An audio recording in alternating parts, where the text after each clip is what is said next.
پاکستان اور پاکستان تحریک انصاف کا انقلاب۔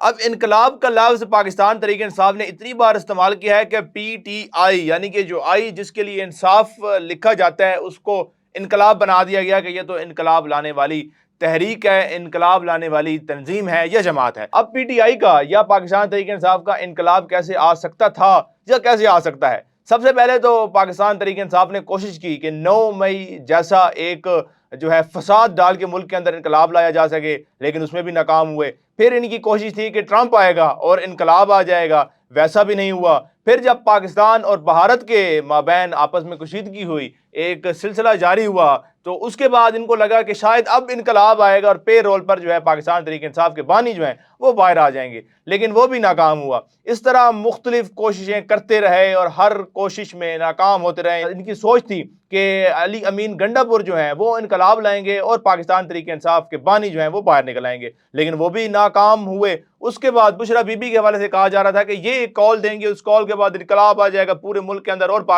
بانی پاکستان تحریک انصاف جو ہے وہ باہر آ جائیں گے، لیکن یہ وہاں پر بھی ناکام ہوتے ہیں۔ الٹا کیا انقلاب لاتے، ڈی چوک تک پہنچتے ہیں اور علی امین گنڈا پور اور بشرا بی بی وہاں پہ کارکنان کو چھوڑ کر جو ہیں وہاں سے فرار ہو جاتے ہیں۔